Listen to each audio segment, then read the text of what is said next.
지난 시간까지 우리가 정책 결정에 참여하는 자들이 서로 간에 영향을 미치고 정책을 주도하기 위한 노력을 하는데, 그때 그 정책 주도를 할 수 있는 권력이 어떻게 배분되어 있느냐, 누가 주도하느냐라는 데 대한 여러 가지 모형을 봤습니다.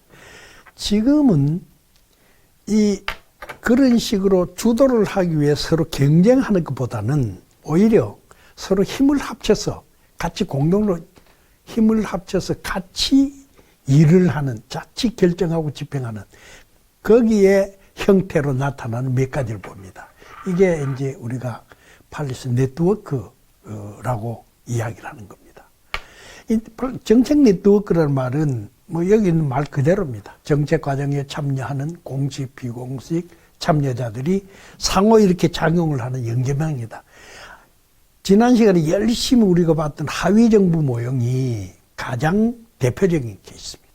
최초의 네트워크 이론이라고 볼 수 있는데, 이게 국회 상임위원, 행정부 그 부서의 담당 관료, 이익집단, 요 3자의 거기에 중요한 사람들이 서로 끊임없이 접촉을 하면서 의견을 주고받고 영향을 주고받고 하면서 움직이는 그런 형태, 이 네트워크의 초기 형태, 가장 대표적인 형태입니다.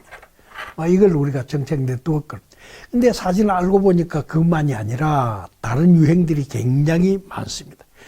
이 하위 정부 모형과 아주 대립적인 모형이 이슈 네트워크 이론 모형이라고 그러는데, 휴 해클로라는 학자가 막 이런 주장을 했습니다. 이런 형태가 있다라는 것을 주장을 했는데, 그 이야기를 밑에 내려가서 우리가 좀 보겠습니다.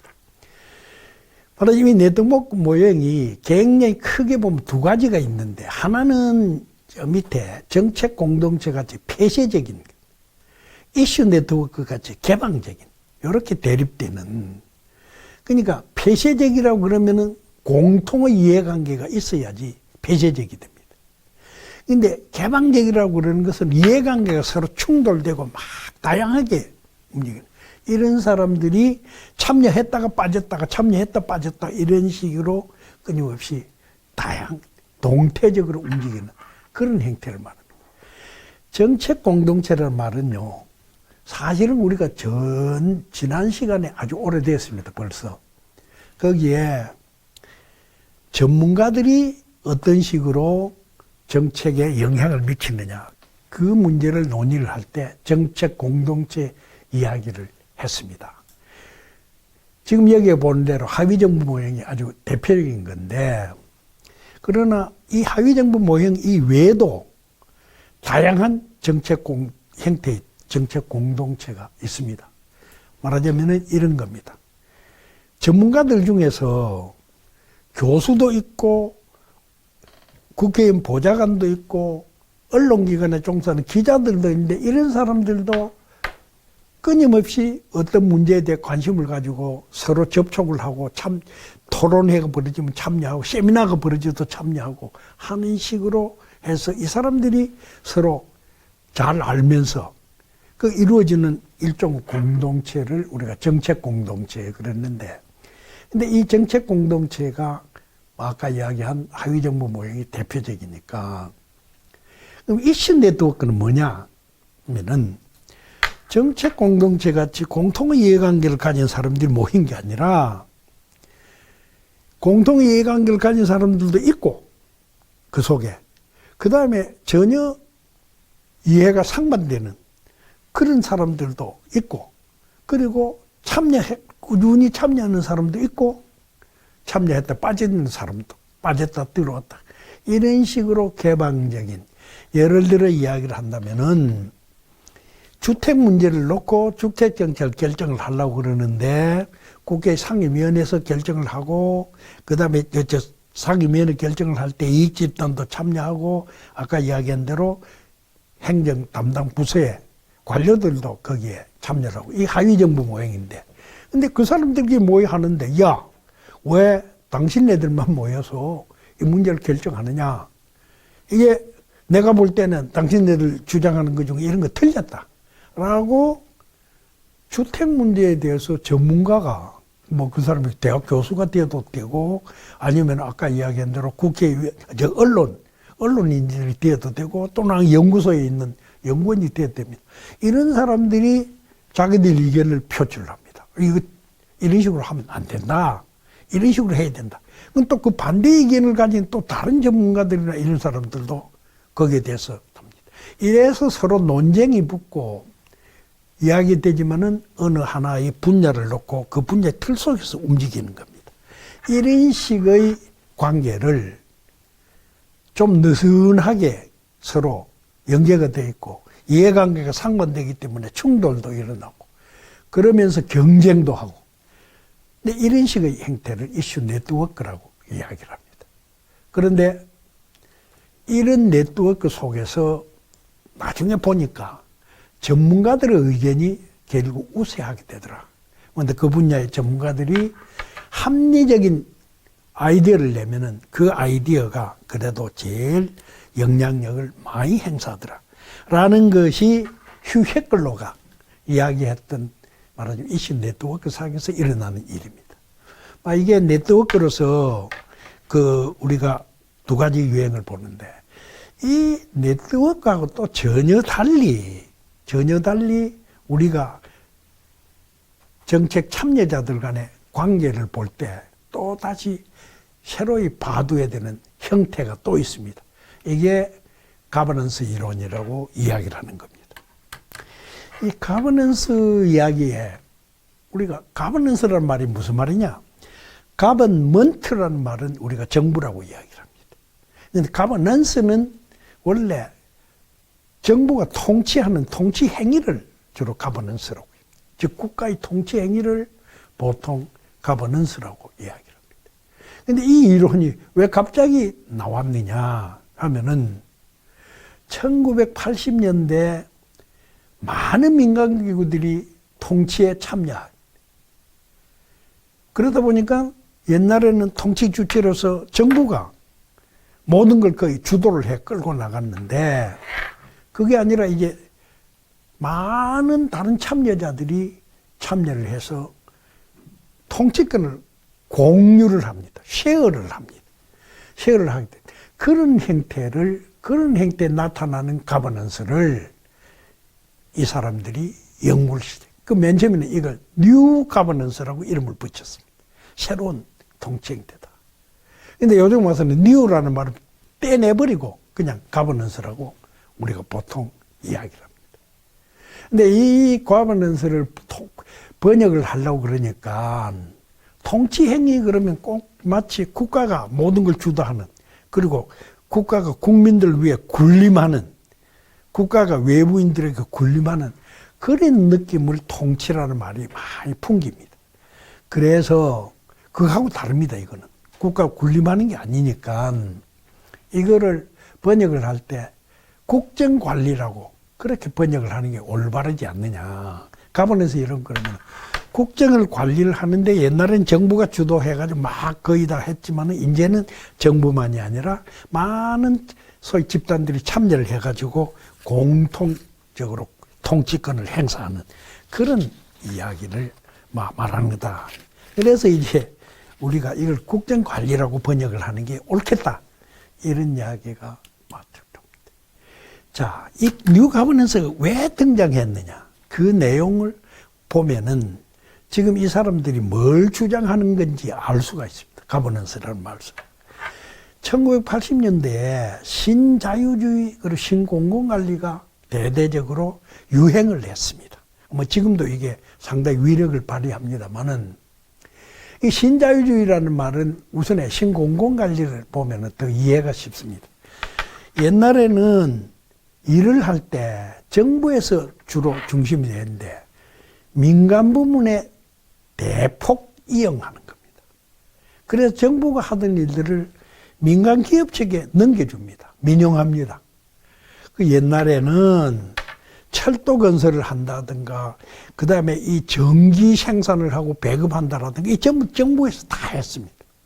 중요한 생활에 필수한 공공재를 정부에서 전부 다 생산해가 제공을 하고 다 그런 식으로 했습니다. 그러다 보니까 어떤 현상이 벌어지냐. 아주 효율성이 떨어져가지고 옛날에 전기도 그렇고 철도도 그렇고 뭐 이런 것들이 전부 다 적자가 너무나 많았습니다. 근데 그 세금을 가지고 메꿔 넣고 하니까 도저히 안 되겠다. 왜 그러냐 보니까 정부에서 운영을 하니까 이게 능률성에 대한 말하자면은 능률성을 향상시키자라는 이런 식의 의욕이 정부 사람들이 없다. 정부 사람들은 능률적으로 운영을 해가지고 뭡니까 KTX 같은 게 옛날에 정부에서 운영할 때 그래가 수익을 올리나 적자를 내나 아무 관계가 없고 수익을 올리려고 그러면은 서비스를 해야 되고 그다음에 질도 높여야 되고 비용도 요금도 싸게 해야 되고 막 노력을 해야 되는데 그게 힘드니까 그러니까 적당하게 그냥 일하고 하다 보니까 효율성이 굉장히 정부에서 하니까 떨어지더라. 그래서 이거 안 되겠다. 민간물로 넘기자. 그래가지고 옛날에는 수돗물 생산. 그 전부 다 정부에서 다. 그 이제 수자원공사에 넘겨가지고 수자원공사 공사들은요 민간하고 정부하고 중간쯤 되는 형태입니다. 그러니까 한국전력공사 한전입니다. 거기서 한 것. 그 다음에 우리가 이제 철도. 지금 이 철도는 거의 민간 부분 한다고 하지만 이런 것들을 다 이제 민영하고 중간쯤 되는 건데, 근데 이것도 뭐 대폭 민영하자. 그 유럽이나 이런 데서 이런다. 그리고 민영화가 안 되면 민간 위탁이라는 게 있습니다. 그게 무슨, 뭐 대표적인 예가 이런 겁니다. 쓰레기 청소. 옛날에 시청소과 그런 게 있었습니다. 시청소과에서 그걸 다 했습니다. 청소. 그 쓰레기 청소하는 사람들이 전부 다 공무원들입니다. 나와가 일하는 사람. 근데 이거 아니다.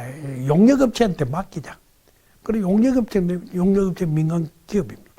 민간 기업은 그 민간 쪽에 넣기자. 이래서 말하자면은 1980년대쯤 돼서 유럽이나 미국에서 너무 정부 효율성이 떨어지고 그리고 정부가 모든 걸 다 한다고 하니까 그게 굉장히 낭비가 심하더라. 이거 막아야 되겠다. 그래서 이런 식으로 민영화, 민간 위탁 이런 운동이 대대적으로 일어났습니다.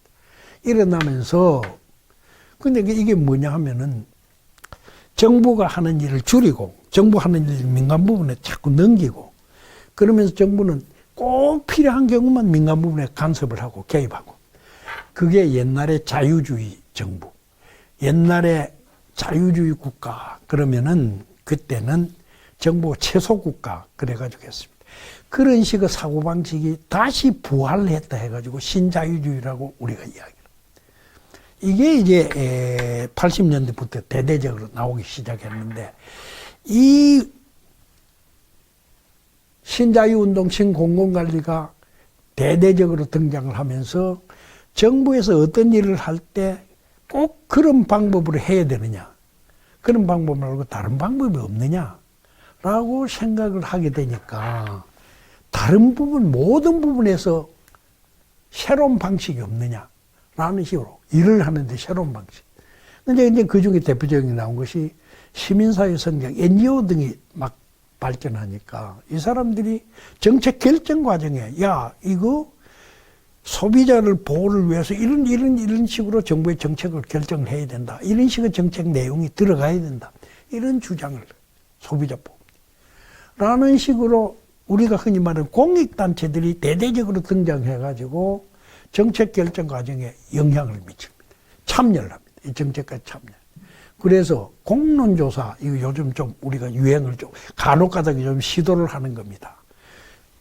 원자력 발전소를 어떻게 할 거냐? 폐쇄할 거냐? 계속 운영할 거냐? 그때 공론조사 한다고 그랬죠. 그죠? 공론조사 한다. 이 공론조사는 어떤 거냐 하면은 거기에 관심이 있는 시민들을 모아놓고 거기에서 토론을 하도록 합니다. 그 토론을 하도록 해서 결론이 나면 그대로 하자. 이런 게 이제 물론 거기에는 공익단체의 사람들이 대대적으로 참여를 합니다. 참여를 해가지고. 수기제도, 이거는 정책 결정을 할 때 옛날에는 관료들이 중심이 되어서 일단 안을 만들고 인이 나갑니다. 야, 그건 너무 그렇게 하면 안 되겠다. 많은 사람들이 아이디어를 짜내고 뭔가 생각을 깊이 해가지고 그래가지고 이걸 반영을 시키자. 이런 것들입니다. 여하튼 이런 게 시민사회 성장해가지고 하고 아까 이야기한 민간리터 민영화 이게 사실은요 과들을 돌보는 거 양로원, 과원, 유아원 이게 정부가 해야 될 일입니다. 원래는 과원을 왜 어린애들 그 부모 없는 어린애들 케어해 주는 거 정부에서 해야 되는 거예요. 그다음에 갈 곳 없는 노인네들 그냥 그 정부에서 해줘야 되는 겁니다. 그런 것들이 우리나라는요 6.25 사변 나고 난 다음에 그때 워낙 전쟁 때문에 전쟁고아가 많이 생기고 그다음에 저 자식들 죽어버린 노인네들이 많으니까 이게 미국에서 원종물자가 막 들어와서 이 사람들 보호해 주려고 그러니까 민간인들이 나와서 내가 고아원 할게 내한테 원종물자 주세요. 내가 양로원 할게 주세요. 이래가지고 이 사람들이 양로원 고아원을 만들었습니다. 그리고 원종물자 그쪽으로 막 흘러갔습니다. 흘러가니까 이게 이제 다른 사람들 보니까 그거 하다가 살금살금 빼먹기도 하고 하니까 그러니까 이 고아원 양로원이 이제 민간인들이 하는 양로원이 많이 생겼습니다. 고아원도 많이 생기고. 우리나라는 그래서 고아원이 민간은 하는 게 당연한 걸로 그렇게 착각을 하는데 알고 보면 그게 아니라 이게 공공적인 업무입니다. 공공적인 업무라고 하는데 이게 이제 민간 위탁이나 민영화를 통해서 외국에서는 민간 부분에 막 이렇게 넘겨주는 겁니다. 이게 이제 두 번째, 이건 좀 다른 이야기죠. 앞에 이야기. 그 다음에 세 번째는 이런 겁니다. 글로벌화가 되니까 시민단체들이 활동을 하는데 다른 나라 시민단체들하고 연계를 해가지고 서로 이렇게 활동을 많이 합니다. 지난번에 이야기 했습니다. 지중해 주변에 있는 나라들의 환경 전문가들이 보니까 지중해가 오염이 되고 죽어가는데 이게 각 정부가 같이 힘을 합쳐야지 이게 살릴 수가 있다. 야, 이거 안 되겠다. 모여라. 그러니까 좀 모여서 이 사람들이 아이디어도 내고 막 해가지고 각 정부에다가 강력하게 요구를 해가지고 지중해 살리기 운동을 했습니다.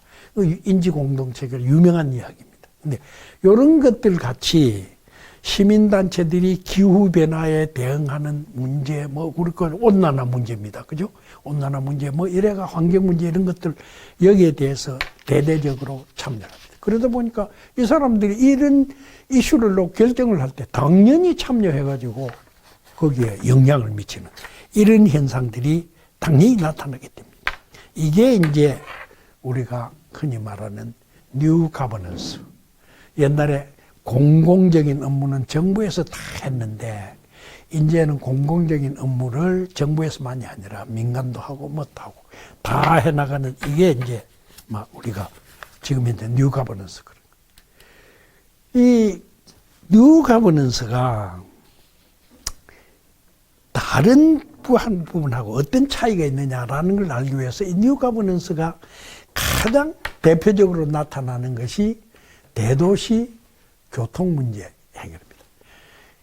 예를 들어 울산의 예를 들어 교통 문제 아니 울산은 그렇게 복잡하지가 않습니다만은 서울 같은 데는 보면은 굉장히 복잡합니다. 쉽게 이야기를 하면은 버스 노선 하나를 새로 만들려고 그러면은 그게 전철 연결되어 있는 거 하고 그다음에 다른 버스 노선하고 그다음에 동네 버스 그거 하고 여하튼 다 연결되어 있습니다. 연결되어 있고 노선이 서울 시내뿐만 아니라 경기도로 가고 경기도에서도 어느 특별한 시로 들어가거나 연결되고 다 이렇게 복잡하게 얽힙니다. 그렇게 얽힐 뿐만 아니라 거기에 버스 업체도 있고 그다음에 노조도 있고 그다음에 다양한 사람들이 참. 근데 이거 어떻게 결정하느냐? 어떻게 결정하느냐? 하면은 주변엔 다수 정부들이 모여가지고 관리 주체들도 참여를 하고 소비자 대비 시민단체들도 참여를 하고 서로 이해관계 틀립니다만은 모여서 서로 의논해가지고 그래가지고 결정을 해 나갑니다. 결정이 무척 어렵습니다. 그런데 이게 결정만 되면은 아주 그래도 집행은 효과적으로 잘 됩니다. 근데 울산에서는 그런 게 없습니다만 서울시에서는 옛날에 이명박 시장이 시장하면서 버스 노선하고 그걸 서울시의 교통체계를 완전히 새로 잡았습니다. 근데 굉장히 이명박 시장의 큰 업적으로 청계천 복원한 거하고 말하자면 교통체계 바로잡은 그 큰 업적이라고 그러는데 근데 하여튼 그런 식으로 만들어내 가지고 이래가 성공적으로 끌고 나가고 있습니다. 이게 아주 대표적인 뉴 가버넌스입니다. 뉴 가버넌스. 말하자면 시에서 마음대로 이래라 그런다고 되는 거 절대 아닙니다. 그죠? 이래라 저래라 그래가지고 누가 말 아무도 안 듣습니다. 근데 이렇게 모여진 이 사람들이 그 다음에도 다시 무슨 일이 있으면 모여가지고 인원합니다. 교통문제 있으면. 근데 이 사람들 간에 말하자면 신뢰를 요 이야기를 말해요. 이게 옛날 통치하고 어떻게 차이가 있느냐 보면 이런 겁니다. 계층제적인 명령과 복종 관계가 아니라 자율적인 참여들 상호평등. 정부에 의해서 일방적 결정과 집행이 아니고 이해관계 조정, 갈등 해소. 예? 그죠? 서로 모여가지고 조정하고 서로 갈등 일으키는 것도 해소를 해요. 근데 과거에는 이런 식으로 자금 지원하고 처벌을 된 정책 수단으로 해가지고 버스회사나 뭐 지하철 다 그런 식으로 했는데 이제는 인센티브를 제공을 이렇게 하면 도움을 좀 주는. 그런데 제일 중요한 게 신뢰 구축입니다. 이 사람들 간에 이렇게 하는 것이 당신네들에게도 좋고 장기적으로 봐서 이게 다 우리한테 다 좋은 거다. 그러니 우리 다 같이 하자. 서로 상대편에게 아주 피해를 주는 일은 하지 말자. 안 하도록 하자. 그리고 안 한다라는 믿음이 생깁니다. 그래서 상호 간에 신뢰가 구축이 되도록 정부에서는 노력을 해야 됩니다. 정부에서 가장 중요한 게 인센티브를 제공해가지고 막 옛날같이 막 쉽게 하면 꼬이는 겁니다. 꼬여서 뭐 이렇게 하는 게 아니라 인센티브도 주지만은 신뢰를 구축을 해서 상호 협조하도록 끌고 나가도록. 이게 뉴 가버넌스에서 가장 중요한 요소다. 막 대강 이런 것이 지금 여기까지가 우리가 정책에 참여하는 공식 참여자, 비공식 참여자들의 소위 관계, 그 중에서 이런 식으로 이제는 국가를 중요한 공공 문제를 정부 혼자서만 하는 게 아니라 다양한 사람들이 모여서 서로 비슷한 권력을 쉐어하면서 하는 이런 식으로 변하고 있다라는 걸 우리가 이해를 해주면 됩니다. 자, 그래서 5장은 이거로 끝을 내겠습니다.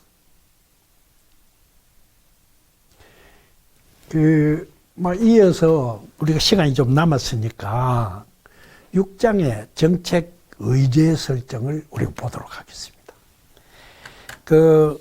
이 정책 의제 설정은 지난 시간에 엘리트 이론과 다원론의 그 논쟁을 할 때 이미 많은 이야기를 했습니다. 많은 이야기를 했는데 우리가 지금 여기에서 좀 특별히 좀 알아둬야 될 것 몇 가지는 먼저 이 의제 설정이라는 게 뭘 의미하는 거냐? 의제 설정이. 이것도 우리가 몇 번이나 이야기를 한 겁니다. 정부가 사회 문제를 공식적으로 해결하기 위해서 이를 정책 문제로 전환하는 행위다. 정책 문제 그러는 건 정부에서 꼭 해결하자. 라고 해서 의지를 가지고 문제 해결을 하려고 그러는 문제. 이게 정책 문제. 이런 식으로 사회 문제를 정책 문제로 전환한다. 사회 문제는 뭐고 도대체 정책 문제라는 게 차이가 뭐냐?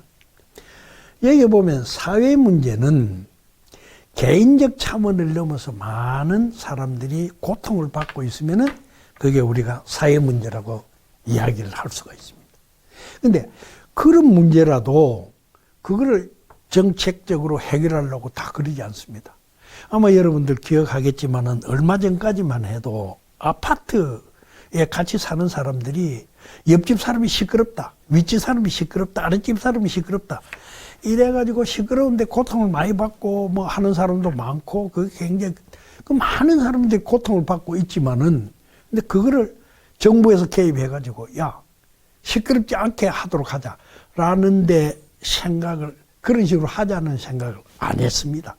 말하자면 사회 문제를 그냥 방치를 했습니다. 방치를 했는데 이게 나중에 정부에서 이 문제 어느 정도 해결해야 되겠다. 다른 말로 바꾸면은 옆집에서 심하게 싸운다라든가 너무 시끄러울 때는 알려라. 이거를 말하자면 알려주면 정보를 제공을 해주면은 그 다음에 관리사무소에서 나와서 못하도록 막고 그래도 거기에 말하자면 따르지 않으면은 그러면 이제 정부 개입하는 그런 식으로 문제를 바꾸는데 보면은 사회 문제가 쭉 넘어가 정부 위주가 되는 겁니다. 근데 이 사회 문제가 정부 위주로 되기 전에 몇 가지 단계를 거칩니다. 사회적 쟁점화되고, 그리고 공중이제화되고, 그리고 정부 이제가 됩니다. 사회적 쟁점이라는 건 뭐냐? 일반 대중의 관심을 끌지만 문제 해결에 대한 합의가 어려워서 논쟁이 되고 있는 문제. 아마 여러분들 혹시 기억할는지 몰라도 상당히 오래됐습니다만은 아주 인기 있는 텔레비 탤런트 그 최진실이라는 여자가 있어요. 이 사람이 자살을 했습니다. 왜 자살을 했느냐 하면은 그 최진실 개인적으로 무슨 일을 했는데 그거를 인터넷에서 많은 친구들이 최진실이 욕을 해댔습니다. 인터넷에서 댓글을 달아서. 그래서 참지를 못해가 자살을 했습니다. 그래서 인터넷 폭력 그러는 말이 이제 나왔습니다. 사람들이 그전에도 그 문제가 상당히 심각해가 많은 사람들이 고통을 받았는데 이거 정부에서 뭔가 못하도록 막아야 되는 거 아니냐 라고 그래가지고 어떤 사람들은 댓글 달라면 실명을 달아라. 자기 주소까지 달아라. 주소까지 쓰고 그렇게 댓글 달도록 해라. 그렇게 안 하면 그 실지 못하도록 해라. 그걸 그 플랫폼에 실으면 그 처벌한다. 이런 식으로 아주 극단적으로 주장을 하는 사람이 있는가 하면은 다른 쪽에서는 야 인터넷에서 좀 욕도 좀 하고 이래서 스트레스도 풀고 그래야지 그 되지 왜 사람이 꼼짝 못하게끔 그렇게 억압을 해가 눌러두느냐. 안 좋다. 안 좋다. 좀 자유스럽게 표현도 하고 할 수 있도록 하자. 그러다 보니까 어떻게 문제 해결을 하느냐 합의를 못 봅니다. 그래서 서로 논쟁만 계속 하고 있는 이런 문제가 사회적 쟁점, 소셜 이슈라고 이야기를 하는 겁니다. 이슈라 그러는데 이게 이제 정부의 정책 이제로 결정이 되려면은 그 다음 단계로 공중이제라는 단계를 거친다라는 겁니다. 이 공중이제는 뭐냐? 일반 대중에게 확산이 돼가지고 그 다음에 이제 정치적으로 정치까지도 여기에 가입을 했다. 말하자면 최진실 문제에 대해서 국회에서 야, 이씨 뭔가 해결해야 되는 거 아니냐? 라고 이야기를 하고 행정부 뭐 담당 부서에서도 아, 이거 심각하게 한번 검토를 해봐야 되겠습니다. 라는 식으로 이야기를 하고 한쪽에서 무슨 소리야? 왜 그런 걸 거기에 관여를 하려고 그래? 국회의원 중에 또 다른 사람이 나와가지고. 그래서 이제 정치적으로 논쟁이 막 일어나고 이러면은 그게 바로 말하자면 공중이제가 됐다. 파블릭 아젠다가 됐다. 파블릭이 됐다. 이런 말이에요. 이제는 파블릭 됐다라는 이야기는 바로 정부가 거기에 개입을 하기 시작했다라는 이야기인데 이걸 체제이제라고 부릅니다. 보통 거시적 차원에서 다루어지는 이제라고 합니다. 막 외국에서 작고 효율적인 정부를 막 논의를 하고 그걸 정부 영국 같은 데서 선도를 해가지고 막 작고 효율적 정부 한다고 1980년대 막 추진을 하고 있습니다. 그리고 성과급 한다 뭐 한다 그래서 경쟁하고 성과주의를 정부 운영에도 도입하자 이런 것들 막 선진국에서 막 하고 있으니까 우리도 하자. 국회에서도 떠들고 그 다음에 뭐 언론에서 떠들고 물론 바깥 떠드는데 여하튼 이 정치권에서 막 떠들고 있는데 이런 식의 떠드는 게 이제 구체적으로 야 이거 하자라고 들어가면은 이러한 거시적 차원이 이야기가 미시적 차원으로 조금 더 구체화가 돼야지 이제 딱 붙을 시는 겁니다. 예를 들어 어떻게 하냐. 자꾸 효율적인 정부 그렇게 추상적으로 이야기할 게 아니라 야 정부 기구 축소 어떠냐. 작은 정부 그거를 붙들고 실험을 하자. 작은 정부 하자. 그럼 정부에서 하는 거를 민영화로 막 떠넘기자. 민영화. 그것도 이제 할 수가 있다. 또 경쟁과 성과주의 도입하자. 이런 추상적인 이야기를 할 게 아니라 성과급 보수제도 도입하자. 이렇게 이런 식으로 아주 구체화해서 그 내용을 정부에서 붙들고 야 이건 진짜 이제 해결해야 되겠다. 정치권에서도 야 이견이 좀 달리지만 방법에 대해서는 다를 수 있지만 이 문제를 그냥 방치하면 안 되겠다. 해결해야자. 우리 모이자. 인원회가 결정하자. 정치권에서 합의를 보면은 그러면 이게 정부 의제가 되는 겁니다. 그 이제 국회에 이제 아젠다로 탁 올라가는 겁니다.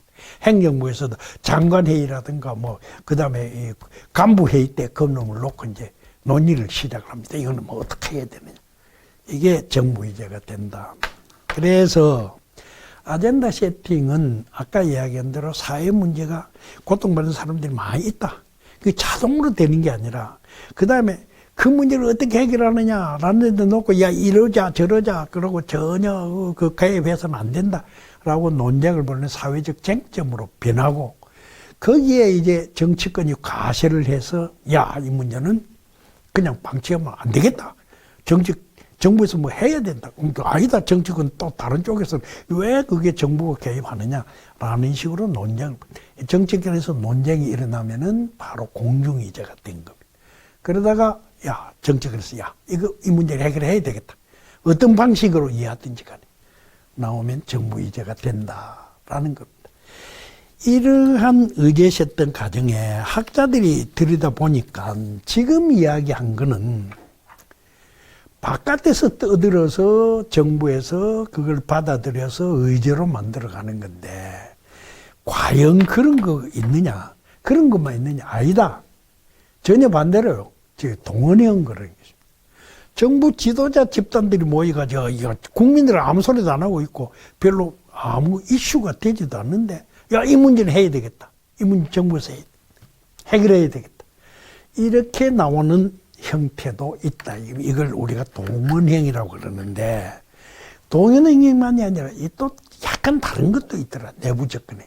그래서 이걸 이제 학자들이 막 의제 설정 주도 집단이 누구냐에 따라 형태를 세 가지로 나오는데 이 정부 바깥에 있는 집단이 문제 해결을 요구하는 게 외부 주도형. 아까 우리가 쭉 이야기한 내용 그겁니다. 이 과정에서는 피해를 입는 분야의 이익 집단이나 언론이나 정당이나 이런 데서 중요한 역할을 한다. 그리고 이런 형태는 다원주의 사회에서 나타나 선진국형입니다. 선진국형. 그리고 앞으로 볼 의제 설정 이론이 전부 다 이 경우를 이야기합니다. 외부 주도형 경우를 이야기를 해서 이놈을 중심으로서 논의를 하는 겁니다. 이게 이제 외부 주도형인데 정반대되는 형태가 동원형입니다. 정부 지도자 집단이 주도에 의제한다. 뭐 이게 옛날에 사람들은 일반 사람들 가만히 있는데 박정희 대통령이 나와서 새마을 운동 해야 되겠다.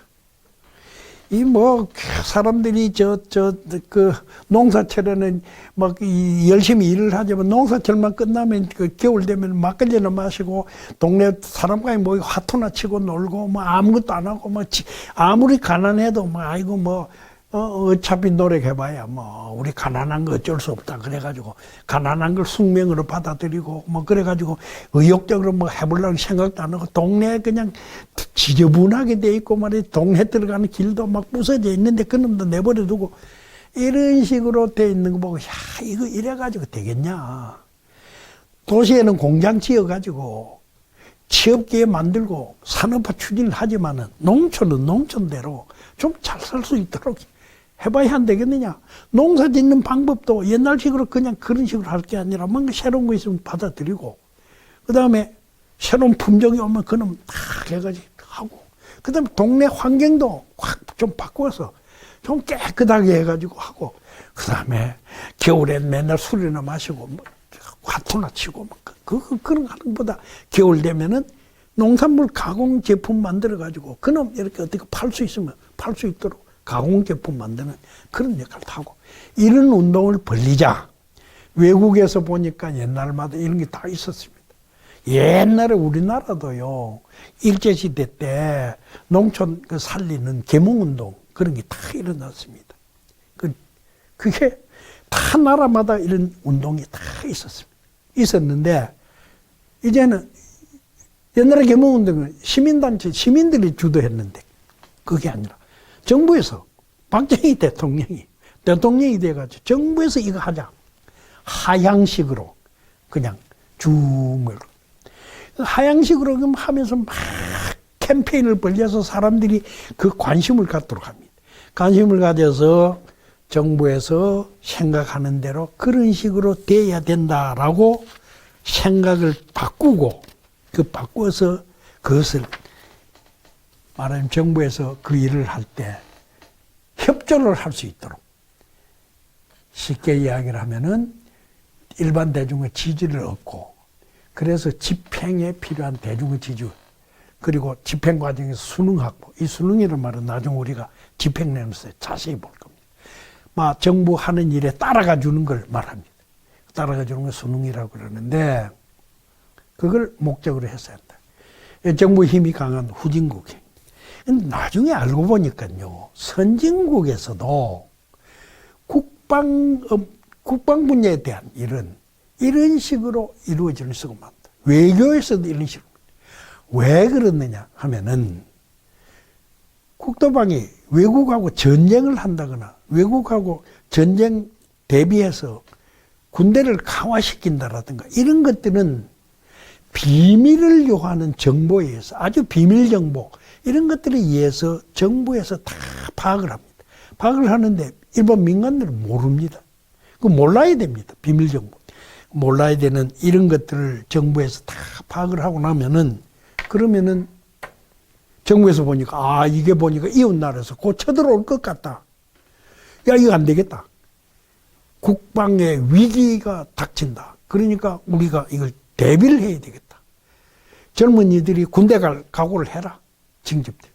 그 다음에 국민들도 이게 앞으로 전쟁이 터지면은 어떤 일이 벌어질지 모르는데 세금을 좀 더 많이 내라. 그 다음에 학교에서는 어떻게 하고 어디에서는 어떻게 하자. 이런 것들을 정부에서 대책을 세워가지고 막 언론에 그 다음에 일반적인 정당이라든가 이런 데 다 통해서 일반 국민들에게 알리고 이렇게 하자라고 모르거든요. 국방에서 이런다. 외교도 마찬가지입니다. 다 보니까 이 나라가 하고 있는 일이 우리는 친구인 줄 알았는데 전혀 우리한테 손해를 끼치는 아주 엉뚱한 일을 벌리고 있다. 안 되겠다.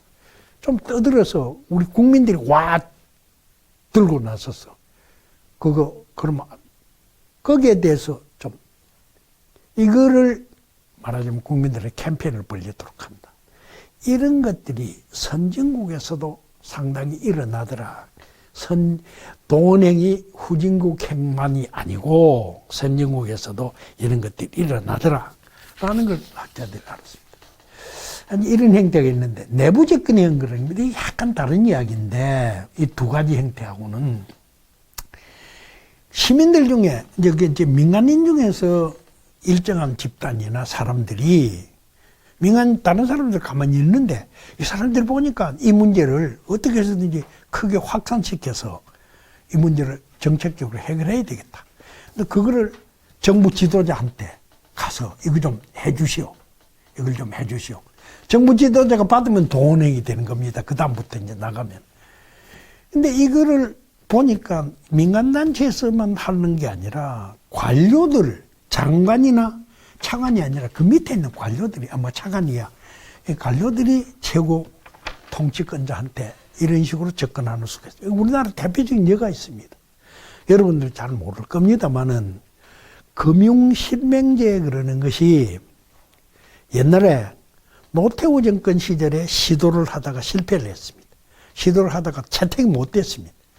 그런데 김영삼 정부 시절에 금융실명제가 실시가 됐는데 이 실시된 과정이 어떻느냐 하면은 그때 당시에 경제기획원, 재무부 그리고 상공부는 별로 아닙니다만 거기에 있는 몇몇 혁신 주도적인 관료들이 있었습니다. 소명의식 강한 관료들이 이게 이제 우리나라가 경제가 이만큼 발전했고 이만큼 선진국행으로 가는데 선진국이 되려면 금융실명제 안 하면 안 된다. 금융실명제 해야 되겠다. 그래서 금융실명제를 추진을 하려고 하니까 김영삼 대통령한테 가서 이거 해야 됩니다. 해야 됩니다. 라고 이제 이야기를 하고 그리고 김영삼 대통령이 그래 그 말 맞다. 해야지. 금융실명제 준비를 단단히 해가지고 한꺼번에 발표를 했습니다. 그때부터 실시를. 아니 실시는 물론 이 준비 기간을 두 가지고 얼마 후에 하지만은 발표를 결정을 발표를. 이런 식의 형태가 내부 접근형 그런 겁니다. 언론 보면 일종의 업무 모형입니다. 근데 이 금융실명은 좋은 일을 위해서 한 겁니다. 좋은 일을 하기 위해서. 보통의 이 내부 접근행은 좋은 일이라야 가능한 겁니다. 좋은 일 아니고는 이렇게 잘 안 됩니다. 훈육. 여하튼, 이런 형태도 있다라는 것을 우리가 좀 알아야 됩니다. 의제 설정 이론은요, 우리가 이걸 조금, 이런 식의 의제가 설정이 될 때, 아까 이야기한 대로, 바깥이 주도를 해서 정부에다가 해달라라고 해서 문제 해결해달라라고 해가지고 의제가 설정되는 과정을 연구한 것이 바로 지난 시간에 내가 이야기했던 그 이야기입니다. 다운론하고 엘리트론이 서로 이론적인 싸움을 하다가 그 과정에서 엘리트 이론자들이 다운론에 대해서 치명적으로 타격을 가한 게 이 의제 설정 이론입니다. 다른 말로 바꾸면은 미국이 다운론적 사회다라고 그렇게 믿고 있었는데 엘리트주의자들이 봐라, 의제 설정 과정을 봐라 보니까 여기에 흑인 문제는 거론도 못하도록 막았더라. 이게 무슨 다운론적인 사회냐라고 이제 맹렬하게 비판을 했는데 이게 바로 의제 설정론의 출발점입니다. 지난 시간에 내가 이야기했던 겁니다. 미국 다운리 체제는 로버트 다리 대표자인데 어떤 사회 문제도 정치 문제 가능성을 했다. 정치 권력이 분산되어 있고 사회 문제를 고통받고 있는 집단이 있으면 권력을 받은 자들이 선거에서 표를 얻기 위해서 이들의 문제를 해결하려고 시도를 한다. 그게 미국 체제다. 라고 생각을 하고 그렇게 믿었는데 알고 보니까 거기에 전혀 제외되어 있는 문제가 있더라. 뭐냐? 바로 권력이 두 얼굴이 있는데 밝은 얼굴은 방금 이야기한 대로 이렇게 작동을 하지만 어두운 얼굴이 아이들 아닙니다. 엘리트에게 집에 불리한 문제, 거론을 방지하고 있다. 막아버리더라. 이게 구체적으로 흑인 문제만이 아니라 그때까지 보니까 70년대 초까지요. 지역에 따라 다릅니다만은 시카고 근처에 어느 조그만 도시인데 공장에서 그냥 시커먼 연기가 막 그냥 하늘을 새까맣게 만들고 빨래를 해가 널어 놓으면 막 그냥 시커매지고 그런 식으로 공해가 심한데도 그걸 시의회에서 거론도 안 하더라 이겁니다. 그 문제를 거론도 안 하더라. 이걸 토마스 크랜슨 그러는 사람이 차 조사를 했습니다. 조사를 해서 보니까 왜 그렇게 됐느냐. 이유는 아주 간단하더라 이겁니다. 거기에 살고 있는 주민들의 대부분이 공장 근무하는 노동자들이고 공장 근무자들이다. 근데 그 공장에서 연기 뿡뿡 못 나오도록 하면은, 그러면 공장 주인이, 아씨, 이 동네에서는, 연기 뿡뿡 안 나오면 어떡해? 그 놈을 그때 당시로 보면 기술적으로 공해를 제거하는 시설을 하는데 엄청난 비용이 듭니다. 엄청난 비용이 들면 도저히 감당을 못 한다. 못하니까 어떡하느냐. 아이고, 그거 떠들면 우리 좋다. 우리는 떠난다, 이 시를. 그럼 공장, 그 처분해버리고 다른 지역으로 옮겨가려고 그래. 그럼 어떡해? 그 시에서 떠들기 시작하면은, 그래, 너들 떠들면 할 수 없다. 우리는 떠난다. 할 수 없이 이게 방치를 해둔 겁니다. 나중 돼서 이제 기술이 발전해가지고, 이 에어 폴루션, 이게 나오는 것도 이제 어떻게 해서 이제 이놈을 깨끗하게 만드는 이런 시설 장치나 이게 값싸게 좀 만들어지고 하면서 이 문제가 해결이 돼 나갑니다. 똑같은 문제가 이 탄광 노동자들이요. 미국의 아팔라치안 산맥 그 근처에 석탄이 엄청난 거예요. 근데 그 석탄을 이용을 해서 클리브란드라든가 이쪽 오하이오 이쪽 캔에 그 피츠버그라든가 이런 데서 강철 공장, 철강 공장 지어가지고 그거 이제 탄광 노동자들이 너무나 노동 조건이 나빠가지고요. 그걸 피하면 탄광이 무너져가지고 거기에 그냥 광부들이 그냥 14명씩 묻혀 죽습니다. 이런 사고가 그걸 피하면 터집니다. 터지면은 신문에서 떠들고 난리치다가 또 그냥 흐지부지 돼버려요. 이런 상태가 뒤풀이 됐는데 그게 알고 보니까 역시 비슷한 그런 식의 소위 말하자면은 정책 의제화되는 걸 두들겨 막았어. 정치적으로 의제화 못 되게끔 막아가지고 이런 일이 일어났더라. 라는 이야기입니다. 그래서 이게 이제 의제설정 이론, 우리가 보통 이야기하는 의제설정론이 왜 등장했느냐라는 데 대한 이야기가 주입니다. 예, 오늘 여기까지 하고 다음 시간에는 이 의제설정이 어떻게 되는지에 대한 이론을 좀 공부를 하겠습니다.